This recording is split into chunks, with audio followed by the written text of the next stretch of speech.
नमस्कार मित्रांनो, जीनियस सायन्समध्ये आपल्या सर्वांचं मनापासून खूप खूप खूप स्वागत आहे. मित्रांनो, आजच्या या व्हिडिओमध्ये आपण पाहणार आहोत types of friction. Types of friction मधला एक टाइप अपन अभ्यासलेला है. यानी कि बच्चों, आज के इस वीडियो में अभी हम पढ़ने वाले हैं टाइप्स ऑफ फ्रिक्शन.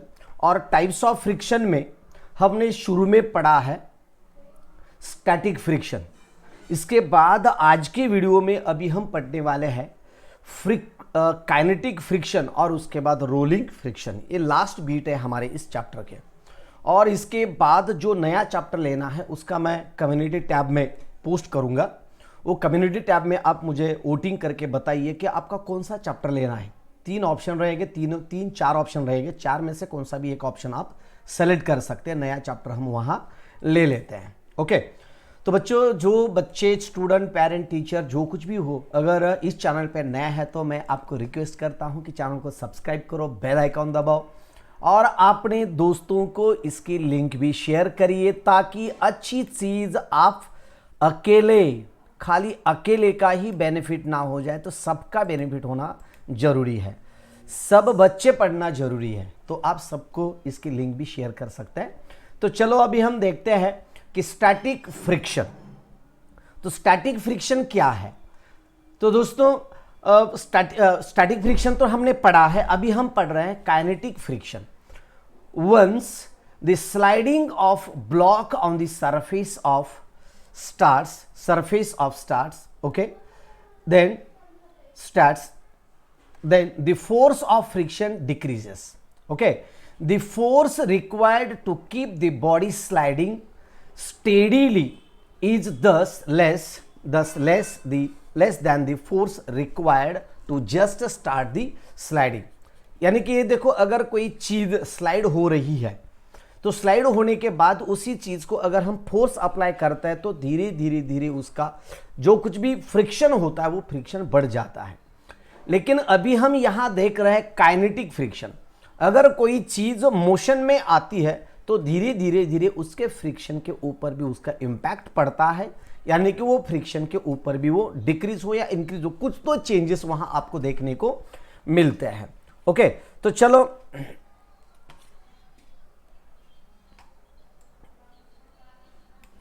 देन आगे का देखो बीट क्या है और एक बार बता देता हूं. Once the sliding of block on the surface starts, यानी कि समझो एक सरफेस है और उसी सरफेस के ऊपर एक ब्लॉक है. ब्लॉक रखा है सरफेस के ऊपर. समझो एक टेबल टॉप है और उसके ऊपर हमने एक ब्लॉक रखा है और उसे हम स्लाइड कर रहे हैं. तो स्लाइड करने के बाद देखो, block on the surface starts. Okay, the force of friction decreases. उसका फोर्स ऑफ फ्रिक्शन क्या होता है? Decreases. Okay, the force required to keep the body sliding steadily, बोले तो सीधा, constantly. Okay, is thus less than the force required to just start its sliding. उसके force of friction में एक फर्क पड़ता है. The force of friction that comes into play force of friction comes into play when body is steady state of motion over another surface is called as kinetic force of friction. यानी कि कोई the force of friction that comes into play, वहां कुछ role में आता है, working में आता है. comes into play बोले तो वर्किंग में आता है.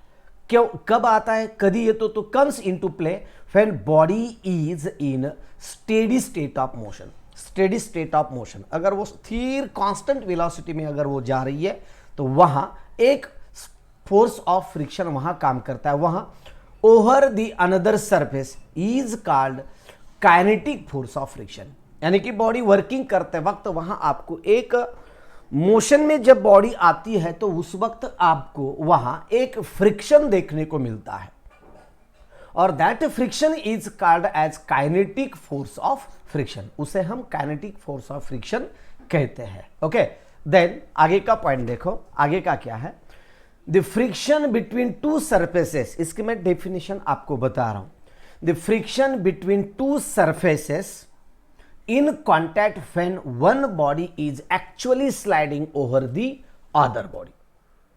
देखो दो बॉडीज है, एक बॉडी के ऊपर दूसरी बॉडी रखने के बाद अगर वो मूवमेंट कर रही है, अगर वो स्लाइडिंग होके आगे जा रही है, तो वहां जो भी कुछ एक फोर्स काम करता है उसे हम कहते हैं काइनेटिक फ्रिक्शन और डायनामिक फ्रिक्शन कहते हैं। देखो the friction between two surfaces, दो सरफेस के बीच अगर कोई फ्रिक्शन हो रहा है, the friction between two surfaces in contact fan, अगर दोनों कॉन्टैक्ट, अगर समझो ना एक टेबल का सरफेस है और उसके ऊपर अगर हम कोई चीज रख रहे हैं तो दोनों के बीच में कुछ ना कुछ एक कांटेक्ट आता ही है ना, कांटेक्ट तो आता ही है वहां। In contact fan one body is actually sliding, one body उसके ऊपर स्लाइड होती है, one body is actually sliding over the other. Table का सरफेस है वो स्टेडी होता है, स्टेडी सरफेस होता है, और उसके ऊपर अगर कोई हम ब्लॉक रख रहे हैं और ब्लॉक को मोशन दे रहे हैं तो वहां आपको एक फ्रिक्शन देखने को मिलता है।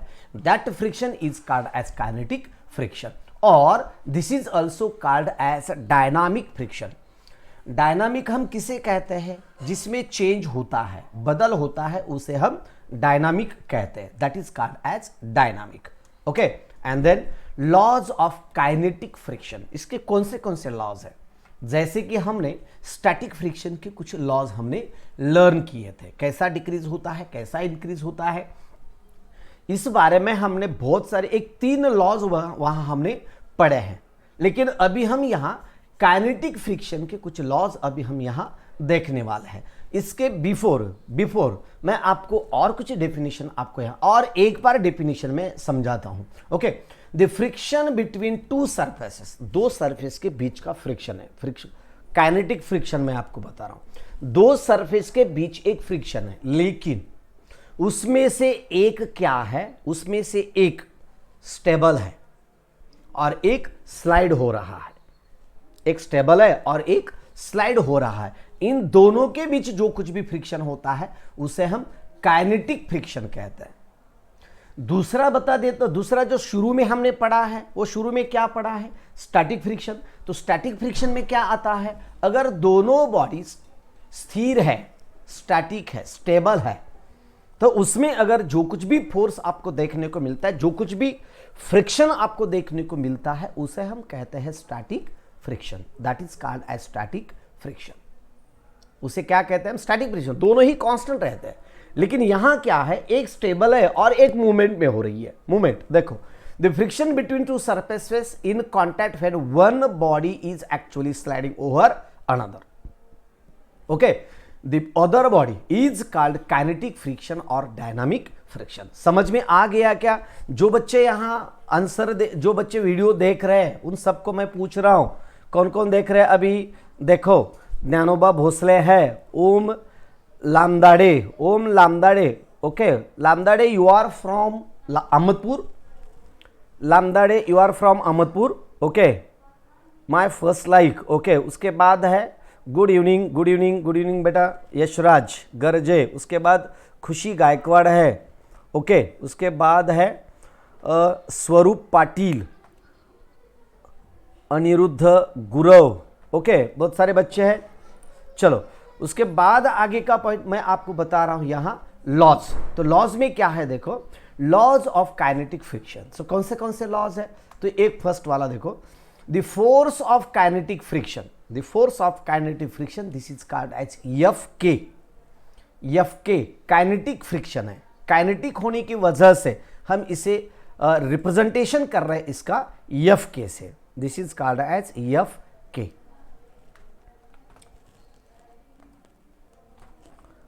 Okay, this is the kinetic friction.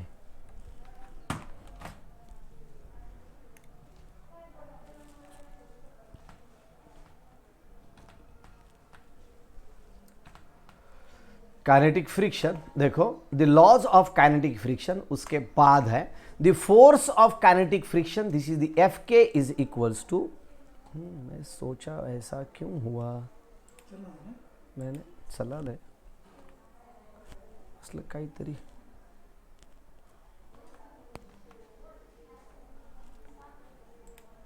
Okay, चलो F K force of kinetic friction, this is the F K से हम इसे मेंशन कर रहे हैं, okay, is directly proportional to the normal reaction between two surfaces in contact, normal reaction between two surfaces contact, दोनों के बीच। और एक बार बता देता हूं, the force of kinetic friction, this is the F K, is directly proportional, directly मराठीमध्ये याला आपण समानुपाती असे म्हणतो, समानुपाती म्हणजे सारख्या प्रमाणामध्ये बदलतात, सारख्याच प्रमाणामध्ये फोर्स आणि kinetic friction, okay. Force of kinetic friction F K is directly proportional to the normal reaction. Normal reaction बोले तो समजा एक अशा पद्धतीचा हा सरफेस आहे आणि या सरफेसवर एक बॉडी तुम्ही अशा पद्धतीचा हा ब्लॉक ठेवला असता वरच्या दिशेने हा फोर्स खालच्या दिशेमध्ये तो कार्य करत असतो, that can directed in downward direction, okay. आणि directly proportional to the normal reaction between two surfaces in contact, दो सरफेस के कॉन्टैक्ट में वो आता है, बराबर है। उसके बाद this is the F K is directly proportional to normal reaction.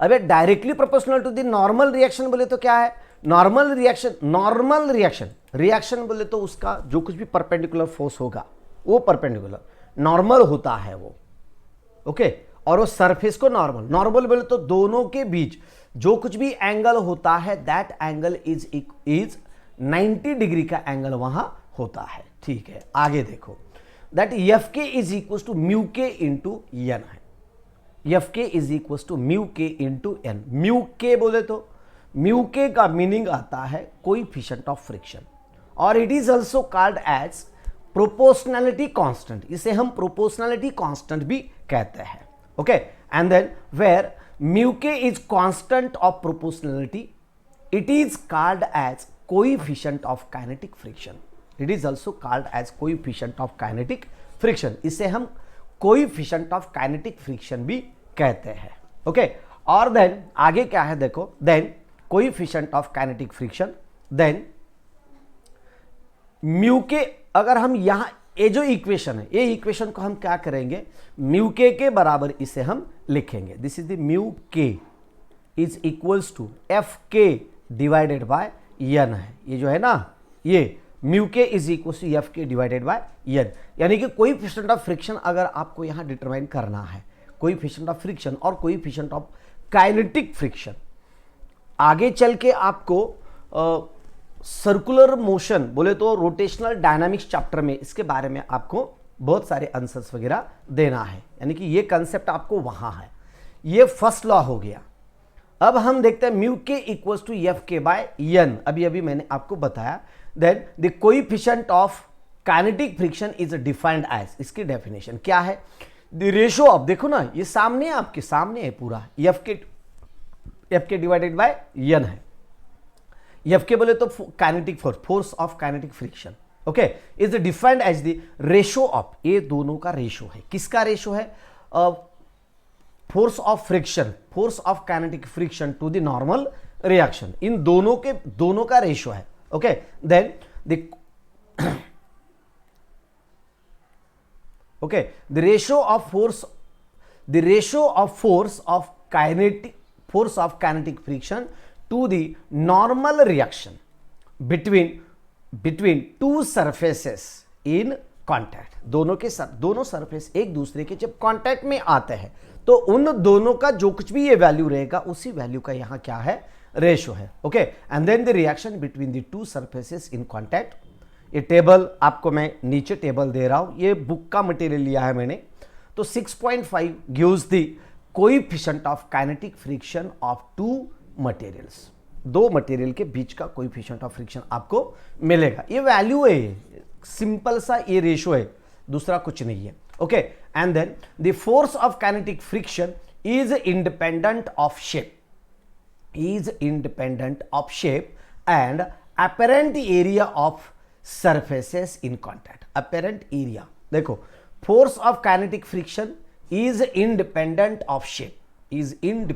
Of shape and apparent area of surfaces in contact, और एक बार बता देता हूं, force of kinetic friction is independent of shape के ऊपर ये डिपेंड नहीं करता, फर्स्ट लॉ मैंने आपको बता दिया है। अभी मैं आपको यहां सेकंड लॉ बता रहा हूं, यानी कि दोनों का रेशियो वगैरह किस तरह से डिटरमाइन किया जाता है ये मैंने आपको यहां बताया। अब सेकंड लॉ के बारे में अभी हम देखते हैं। Force of kinetic friction is independent of shape and apparent area of surfaces in contact. उसके सरफेस जो भी कुछ कॉन्टैक्ट में आता है वही। Okay, then the force of kinetic friction depends upon nature and material of the surfaces in contact. 4 laws में आपको यहां बताने वाला हूं। एक लॉ तो मैंने शुरू में आपको बता दिया किस तरह से वो डिपेंड करता है, डायरेक्टली प्रोपोर्शनल किस तरह से रहता है। इसके बाद second, the force of kinetic friction is independent, वो डिपेंड नहीं करता, is independent of shape and apparent area of surfaces in contact. Apparent area of surfaces in contact, जो दूसरे बॉडी के कॉन्टैक्ट में जो आता है उसी बारे में। Okay, the force of kinetic friction depends upon, the force of kinetic friction depends upon nature के ऊपर and materials of the surfaces in contact, materials of the surfaces in contact. The force of kinetic friction depends upon the nature कैसा है and material of the surfaces in contact, यानी कि दो surface के बीच जो कुछ भी मटेरियल कॉन्टैक्ट लिए आता है उसके नेचर के ऊपर ही डिपेंड करता है। देखो मैं आपको एग्जांपल बता देता हूं। आपको मोबाइल रखने के लिए मोबाइल के कवर्स वगैरह कुछ आप इस्तेमाल करते हैं, है ना, मोबाइल कवर्स वगैरह इस्तेमाल करते हैं। तो बहुत सारे ऐसे मोबाइल कवर्स होते हैं कि हम इतना भी ऐसा टेढ़े भी सरफेस के ऊपर रख देते हैं तो वो स्लाइड नहीं होता। ऐसे कुछ मटेरियल्स होते हैं कि मोबाइल के कवर होते हैं फाइबर के वगैरह, कि उसका जो फ्रिक्शन होता है वो फ्रिक्शन इंक्रीज करता है। सरफेस होता है ऑयली सरफेस वगैरह, हमें लगता है हम उसके ऊपर हाथ वगैरह लगाते हैं तो थोड़ा सा एक अलग सा फीलिंग होता है। ऑयली भी फीलिंग नहीं होता, फिर भी कुछ तो एक थोड़ा सा सरफेस रहता है। और उसके ऊपर ग्लास के भी ऊपर आप रख देते हैं, ग्लास कांच के ऊपर भी रख देते हैं तो भी वो स्लाइड नहीं होता, क्योंकि उसमें एक अलग सा फ्रिक्शन तैयार किया जाता है और वही फ्रिक्शन आपको यहां देखने को मिल रहा है। ओके, मटेरियल के ऊपर डिपेंड करता है, depends upon the nature and material of the surfaces in contact. Contact में कौन से किस तरह से आते हैं उसके बारे में। The magnitude of force of kinetic friction, the magnitude of, देखो the magnitude of force of kinetic friction, fourth बता रहा हूं मैं पॉइंट आपको, कौन सा, द मैग्नीट्यूड ऑफ फोर्स, यानी कि कितना फोर्स जनरेट होता है, कितना फ्रिक्शन जनरेट होता है। The magnitude of force of kinetic friction is independent of the relative velocity between the object and the surface, provided that the relative velocity is neither too large nor too small। यानी कि एक बार statement देखो, the magnitude of force of kinetic friction is independent of the relative velocity। ये relative velocity के ऊपर ये क्या है, इंडिपेंडेंट है, independent relative velocity between the object and the surface, provided that the relative velocity is neither too और large nor too small, यानी कि वो कम भी नहीं और ज्यादा ही नहीं, इस तरह से, यानी कि वो इंडिपेंडेंट नहीं करता। तो इस तरह से मैंने आपको यहां काइनेटिक फ्रिक्शन के बारे में आपको बता दिया है कि काइनेटिक फ्रिक्शन किस तरह से तैयार होता है। हम थोड़ी सी डेफिनेशन स्टैटिक फ्रिक्शन की मैं आपको बताना चाहता हूं। स्टैटिक फ्रिक्शन किस तरह से होता है, देखो स्टैटिक फ्रिक्शन मैंने आपको लिया है, अच्छी तरह से ये भी समझाया भी है मैंने आपको। ये देखो स्टैटिक फ्रिक्शन, इसकी डेफिनेशन देखते हैं हम, और इसकी डेफिनेशन देखने के बाद हम देखते हैं बाद में रोलिंग फ्रिक्शन के बारे में, वो भी छोटा सा पॉइंट है वो क्लियर हो जाएगा। ओके, देखो क्या है, suppose a wooden block is placed on a horizontal surface as shown in figure.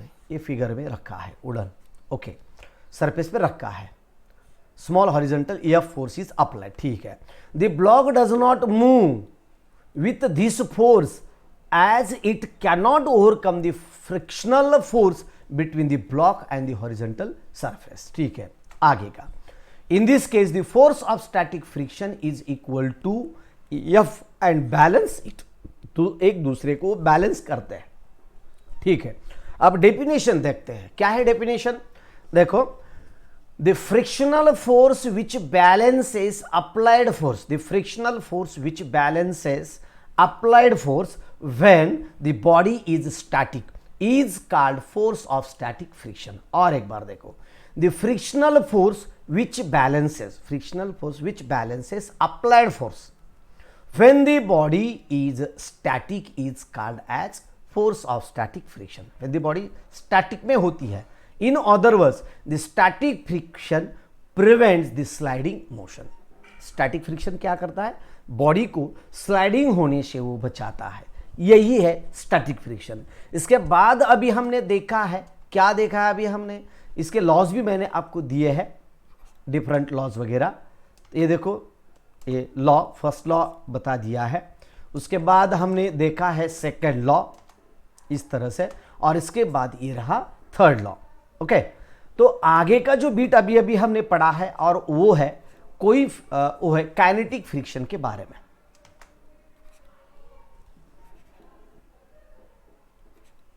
क्या हो गया इसको?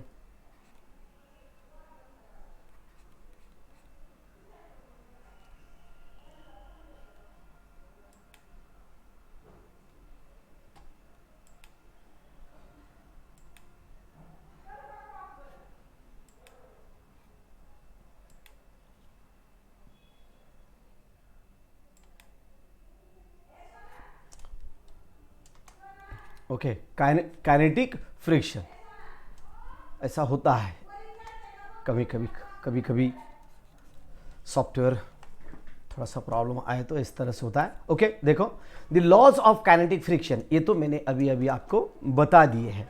इसके बाद अभी हम देखने वाले हैं जो नेक्स्ट बीट है हमारा. कौन सा है next beat? That next beat is about rolling friction. अब ये रोलिंग फ्रिक्शन क्या है आपको तो मालूम है, बॉल बेरिंग वगैरह आपने देखी होंगी, बेरिंग्स वगैरह हमारे 4 व्हीलर 2 व्हीलर के लिए उसका इस्तेमाल करते हैं. ओके, ये वैल्यूज़ मैंने आपको नहीं बताए थे, ये वैल्यूज़ मैं अभी आपको बता देता हूँ. क्या प्रॉब्लम आ रहा सॉफ्टवेयर में, क्या समझ में नहीं आ रहा. ओके, तो देखो, रोल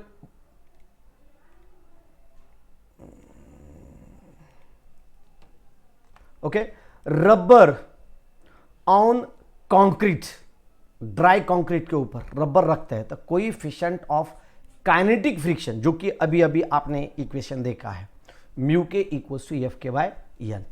तो दैट्स वैल्यू इज कितना है उसका? 0.25 आता है.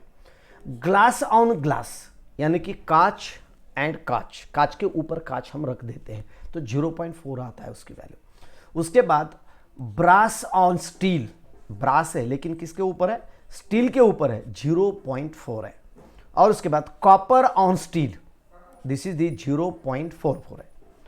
Aluminium on steel, aluminium material है, aluminium on steel, aluminium steel के ऊपर रखते हैं तो उसके बाद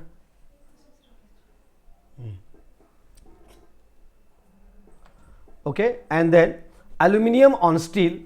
उसके बाद स्टील ऑन स्टील, स्टील है लेकिन किसके ऊपर है? स्टील के ऊपर है. और उसके बाद टेफ्लॉन ऑन टेफ्लॉन, एक टेफ्लॉन मटेरियल है, वो टेफ्लॉन के ऊपर टेफ्लॉन है. तो इसी तरह से इनका जो कोएफिशिएंट ऑफ फ्रिक्शन आता है तो इस तरह से ये देता है 0.4, उसके बाद 0.44, इसके बाद 0.47, इसके बाद 0.57 और इसके बाद 0.8 है, 0.8 इस तरह से. ओके, इस तरह से उनका जो रेशो है, जो रेशो मैंने आपको बता दिया था वही रेशो. ये देखो, mu K equals to F K by N. ये अभी जो वैल्यूज आपने देखी है वो म्यू के वैल्यूज है और ये जो है एफ के वैल्यूज है. ओके, एफ के की वैल्यू और एन दोनों की वैल्यू रखने के बाद जो कुछ भी रिजल्टेंट वैल्यू आपको मिलेगी that is called as mu K. Mu K बोले तो coefficient of friction of kinetic force. Okay, kinetic friction के बारे में ये वैल्यूज. आगे हम देखते हैं आगे का जो बीट है, ये आगे का बीट अभी हम देखते हैं. चलो,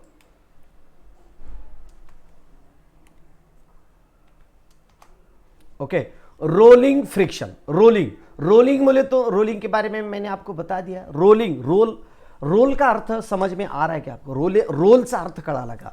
रोल म्हणजे घरंगळत जाणे. This is called as rolling friction, घरंगळत जाणे.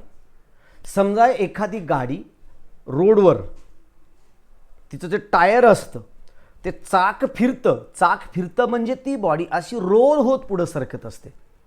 त्याला आपण रोटेशनल डायनामिक्सच्या चॅप्टरमध्ये यावर एक बीट दिलेला है रोलिंग मोशनच्या बाबतीत. ओके, तर यहाँ रोलिंग फ्रिक्शन के बारे में मैं आपको यहाँ बता रहा हूँ. रोलिंग फ्रिक्शन देखो, the motion of body over a surface is said to be rolling motion. देखो, the motion of body over a surface is said to be rolling motion if the, देखो इस तरह से डिस्टर्बेंसेस आते हैं. एक minute, एक मिनट.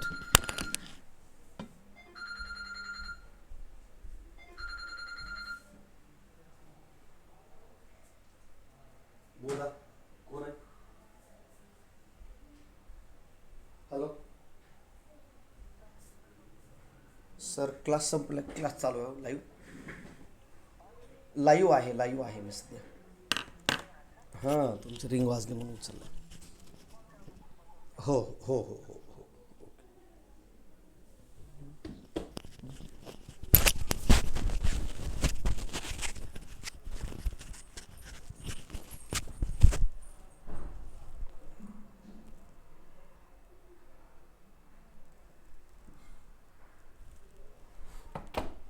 Okay, sorry. देखो आगे का बीट क्या है यहाँ का, आगे का. Then the motion of body over a surface is said to be rolling motion if the point of contact of the body with the surface keeps changing continuously. अगर उसमें continuously चेंज होता है तो उसमें आपको ये चेंज देखने को मिल जाता है. देखो, the friction between two bodies, दो बॉडीज के बीच का friction in contact when one body is rolling over the other is called rolling friction. Meaning समझ में आ रहा है क्या आपको? ये देखो, अभी मैं आपको यहां एक दूसरा क्या बता देना, चलो ये पेन का ही एग्जांपल मैं आपको बता देता हूं. देखो, the friction between two bodies in contact when one body is rolling over another. ये बॉडी है, ये हाथ है हमारा, ये सरफेस है, और इसके ऊपर एक इस तरह से ये पेन रोल होके आगे जा रहा है. इस तरह से रोल होके ऐसा सामने जा रहा है, आगे जा रहा है इस तरह से. इसे हम रोलिंग कहते हैं. द फ्रिक्शनल, देखो, the friction between two bodies in contact when one body is rolling over another. ये सरफेस है, इसके ऊपर ये दूसरी बॉडी इस तरह से रोल हो रही है, और यहां जो कुछ भी फ्रिक्शन आपको देखने को मिलेगा उसी फ्रिक्शन को हम कहते हैं रोलिंग फ्रिक्शन कहते हैं. जैसे कि रोड के ऊपर गाड़ी का टायर रोल होकर आगे चल रहा है, तो उसमें वहां उसी वक्त भी रोल होकर वो, यानी कि टायर आगे चलता है, गाड़ी को आगे ले जाता है, फिर भी रोड का सरफेस और टायर इन दोनों के बीच एक टाइप का फ्रिक्शन होता है, और that friction is called as rolling friction. अगर फ्रिक्शन नहीं होता, समझो रोल होके अगर वैसे ही अगर आगे चल रही है बॉडी, गाड़ी अगर आगे चल रही है, वहां किसी टाइप का अगर रोलिंग नहीं है, फ्रिक्शन नहीं है, तो गाड़ी के टायर का जो सरफेस होता है वो सरफेस उसका झीज हो जाती है उसकी. म्हणजे असं म्हणूया आपण, रोडवरून गाडी जात असताना जे टायर असतात ते टायरचं आणि रोडचं या दोघांमध्ये एक फ्रिक्शन असतं, आणि फ्रिक्शन असतं म्हणूनच त्याचा रबराचा जो वरचा जो लेयर असतो तो झिजतो. त्याचं झिजण्याच्या पाठीमागचं कारण ते आहे.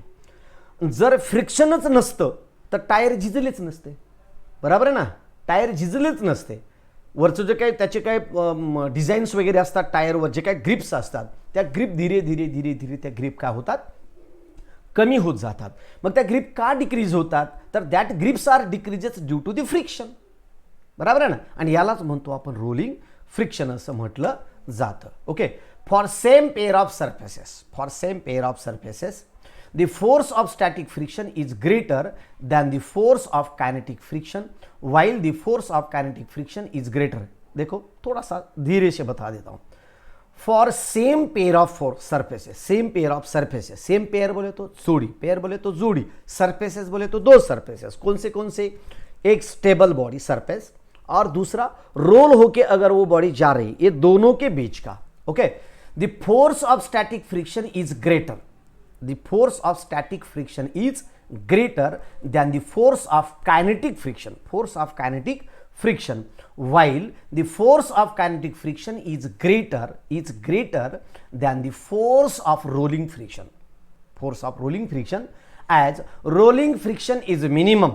अगर rolling friction कम होता है तो then the ball bearing are used to reduce the friction in parts of machines to increase its efficiency.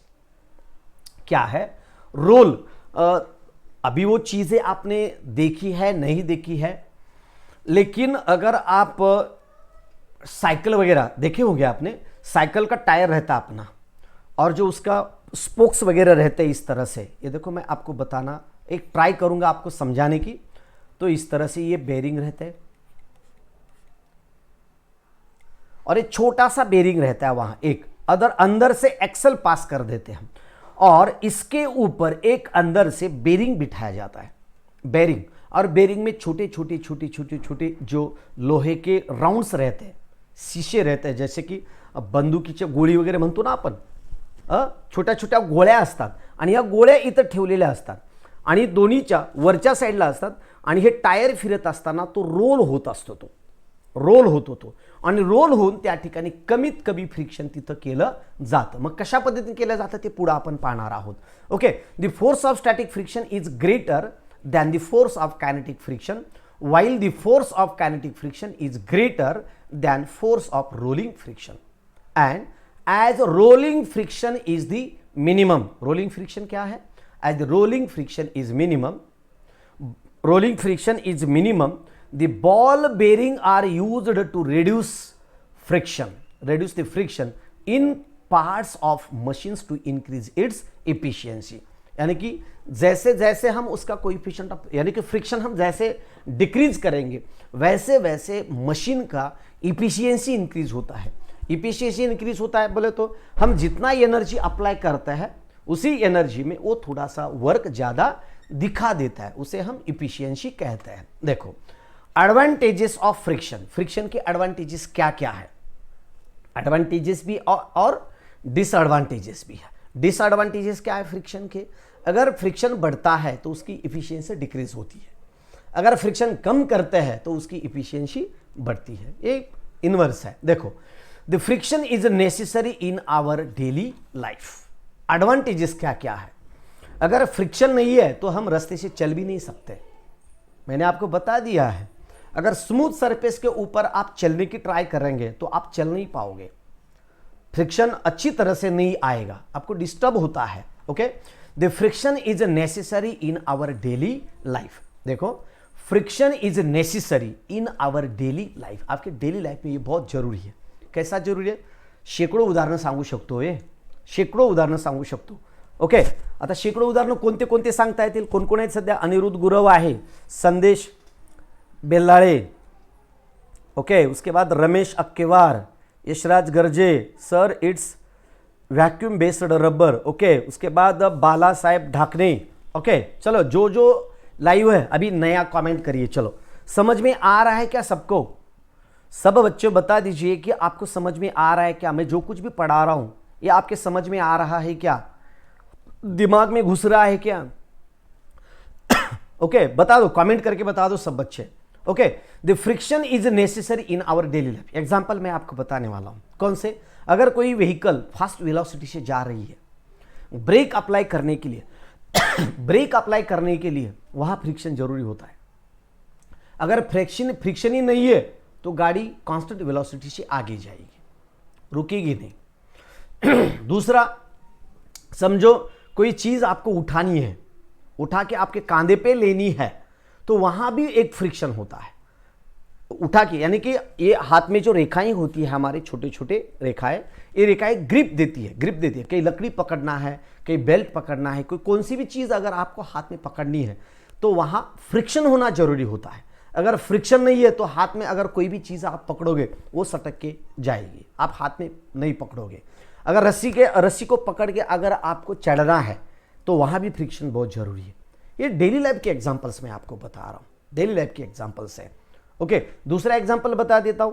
समझो आपके घर में कई बत्तई वगैरह होता है ना, चाकू वगैरह काटने के लिए, उसे अगर धार देना है तो हम क्या करते हैं, तो कहीं भी एक सरफेस के ऊपर उसे घिसते हैं। अगर आपको अच्छी तरह से उसे धार देना है तो आप क्या करो मालूम है, एक जो प्लास्टर के वाला जो सरफेस रहता है ना हमारा वॉल का, जहां कलर वगैरह नहीं दिया वाला रहता, उसी जगह पे ऊपर आप इस तरह से अगर चाकू के इस तरह से घिसोगे तो आपकी चाकू की धार तेज हो सकती है, तेज बन जाएगी वो, इस तरह से अगर आप घिसोगे तो। क्योंकि जो एजगी वगैरह रहती है ना, एजगी छोटा सा प्लास्टर, एजगी बोले तो छोटी छोटी रेती होती है, उसका प्लास्टर जब देते हैं फिनिशिंग वगैरह प्लास्टर के वक्त, तो उसके ऊपर घिसोगे तो बहुत शार्पनेस उसको आ जाता है। डेली लाइफ के बहुत सारे एग्जाम्पल है। We can walk due to friction between ground and feet, जो अभी मैंने बता दिया था। अगर फ्रिक्शन नहीं है तो आप चल नहीं पाओगे, सटक के गिर जाओगे आप। ओके, उसके बाद we can hold object in hand due to static friction. अभी ये एग्जाम्पल मैंने बता दिया। कौन सी भी चीज आपको अगर हाथ में पकड़नी है, ओके, सगळ्यांना लक्षात आले का? हाँ सर, समझ में आ रहा है। ओके, खुशी गायकवाड़, ओके, स्वरूप पाटील, ओके, यशराज गायकवाड़,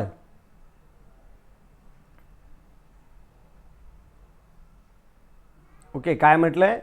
चप्पल घसाती, ग्रिप, ओके, चप्पल घसटते, ठीक आहे, ग्रिप नसल्यावर घसटते, बरोबर आहे। असे बरेच काही एक्झाम्पल्स आपल्याला यामधून पाहता येतात, बरेच काही एक्झाम्पल्स आहेत याचे, खूप आहेत एक्झाम्पल्स आहेत याचे। ओके, मग आता पुढे काय पाहूया आपण यामध्ये? पहा तर एक पॉईंट पहा। देन पहिला पॉईंट तर सांगितलं तुम्हाला, सेकंड पॉईंट भी सांगितलेला आहे। ओके, त्यानंतर दुसरा पॉईंट जो तुम्हाला सांगतोय मी इथे,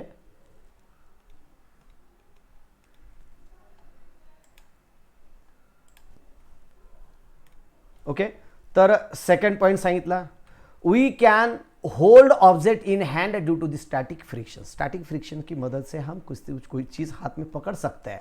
उसके बाद brakes of vehicle work due to the friction, brake, hence we can reduce the speed और स्टॉप द व्हीकल। उसकी स्पीड रिड्यूस कर सकते हैं और गाड़ी को हम ठहरा सकते हैं। Climbing on a tree is possible due to friction. पेड़ के ऊपर चढ़ना वगैरह है, वो भी है, रस्सी को पकड़ के भी चढ़ना है तो भी है। अगर सीढ़ियों से अगर आपको चलना है, ऊपर छत के ऊपर जाना है, तभी आपको फ्रिक्शन की जरूरत होती है। अगर फ्रिक्शन नहीं है तो आप चल नहीं पाओगे। ओके, उसके बाद एडवांटेजेस ऑफ फ्रिक्शन क्या क्या है? Friction is necessary in our daily life, जो मैंने आपको बता दिए हैं। ओके, ये एग्जांपल्स क्या क्या है। डिसएडवांटेजेस में बता देता हूं आप इसके कौन से देखो, द फ्रिक्शन अपोजिस मोशन। अगर फ्रिक्शन ज्यादा है तो वेलोसिटी कम होती है। कैसे? देखो, एरोप्लेन का जो होता है ना, एरोप्लेन का फ्रंट साइड, तो एरोप्लेन का फ्रंट साइड इस तरह से बनाया जाता है ना, इस तरह से एरोप्लेन का सरफेस बनाया जाता है इस तरह से, और यहां एयर पीछे धकलने के लिए दोनों तरफ से ऐसे इंजन बिठाया जाता है और आगे एरोप्लेन चलता है और इस तरह से, और ये पीछे का जो सरफेस होता है इस तरह से रखा जाता है पीछे का वगैरह। ये क्यों किया जाता है? जो ज़्यादा से कम फ्रिक्शन हो जाए, यानी कि अगर आप एरोप्लेन सामने जा रहा है तो हवा का फ्रिक्शन कम से कम हो, इसीलिए ये सरफेस इस तरह से एक पॉइंटिंग किया जाता है, इस तरह से पॉइंटिंग किया जाता है। इसका ही हो गया। और दूसरा एग्जाम्पल मैं आपको बता देता हूं, जो सेकंड एग्जाम्पल है वो एग्जाम्पल मैं बता देता हूं, जो कि बुलेट ट्रेन, जो कि मैं आगे अभी अगर इस साल लॉकडाउन नहीं होता तो मैं बुलेट ट्रेन में बैठने के लिए जापान जाने वाला था। कम से कम 1-2 देश तो मैं आराम से घूम के फिर के आने वाला था, लेकिन क्या करें, लॉकडाउन हो गया, बहुत प्रॉब्लम आ गई। नहीं तो मेरी बहुत इच्छा है, बहुत दिनों से इच्छा है कि बुलेट ट्रेन में बैठना। हमारे देश में कब आएगी, कब शुरू होगी, कब क्या देख सकते हैं, कब कितने दिनों तक वेटिंग करना। तो बुलेट ट्रेन का जो सामने का सरफेस होता है ना, वो भी इस तरह सा पॉइंटिंग एंड रहता है उसका, पॉइंटिंग स्टार्टिंग उसका पॉइंटेड, और ईयर जो है ईयर उसका फ्रिक्शन कम से कम फ्रिक्शन होता आहे, इसलिए सामने का थोडासा म्हणजे समोरचे जे तोंड असतं ते निमुळतं केलेलं असतं. ओके. त्यानंतर दुसरं जर एक्झाम्पल पाहायचं म्हटलं तर बऱ्याच उंच उंच बिल्डिंग असतात, त्यांचं वरचं टोक हे निमुळतं केलेलं असतं. त्यानंतर दुसरं, निसर्गामध्ये बऱ्याच काही गोष्टी आहेत जे की देवदार वृक्ष वगैरे पाहतो आपण थंड प्रदेशामध्ये, बर्फ पडतात तिथे, तर बर्फ पडत असल्यामुळे वरचा जो देवदार वृक्ष वगैरे असतात ना ते निमुळते असतात, वर बर्फ पडले की असे ते विरघळून जमिनीवर पडतात, ते फ्रिक्शन कमी करण्यासाठी ते सरफेस दिलेला असतो, निसर्गामध्ये बदल केलेला असतो तो. ओके. त्यानंतर दुसरं इथं काय सांगितलं, फ्रिक्शन अपोज मोशन. फ्रिक्शन क्या करता है, मोशन को अपोज करता है. उसके बाद friction produces heat in different parts of machines. देखो, friction produces heat in different part of machines, it also produce noises. बराबर है. अगर कहीं फ्रिक्शन है तो वो क्या करता है, different parts of the machine, machine के डिफरेंट पार्ट में फ्रिक्शन होता है और फ्रिक्शन होने की वजह से वहाँ नॉइज भी क्रिएट होता है. मैं आपको एग्जांपल बता देता हूँ. आपके गली में आजू बाजू में कहीं भी एक फ्लोर मिल होंगी, दळणा पिठाची गिरणी वगैरे, पिठाची चक्की वगैरे असेल तुमच्या परिसरामध्ये, तर त्या पिठाच्या चक्कीला काय असतं माहिती आहे तुम्हाला, ज्यावेळेस दळत असताना दोन जाते असतात, वरून आपण ज्वारी वगैरे टाकत असतो, त्या दोन जात्याच्या मधामध्ये ते घासतं आणि ते दळलं जातं आणि ते फ्रिक्शन होतं, त्या मशीनचा किती भरपूर आवाज येतो. हे झालं इथलं. मग शुगर फॅक्टरी असेल, वेगवेगळ्या फॅक्टरीमध्ये सुद्धा अशाच पद्धतीचे फ्रिक्शन वगैरे होत असतात.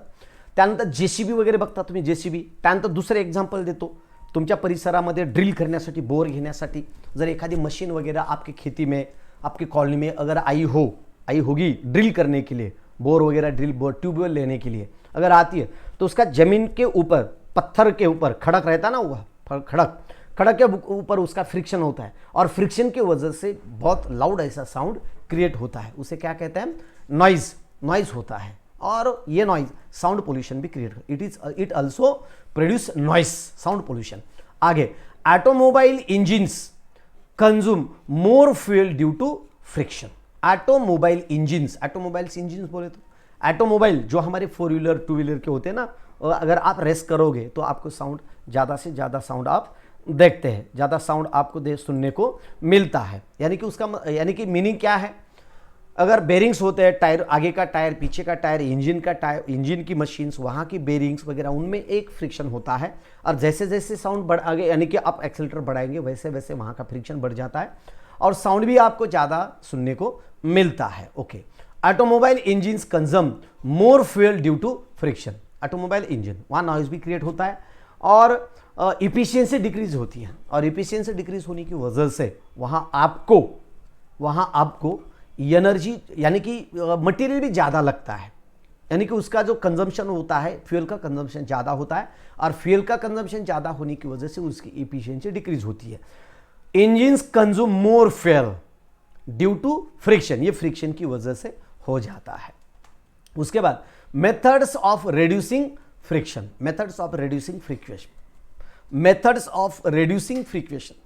फ्रिक्शन यानी कि फ्रिक्शन रिड्यूस करने के लिए कौन से मेथड का इस्तेमाल किया जाता है. यूज ऑफ लुब्रिकेंट्स, ऑइल वगैरे म्हणतो आपण, वंगन म्हणतो आपण त्याला, वंगन.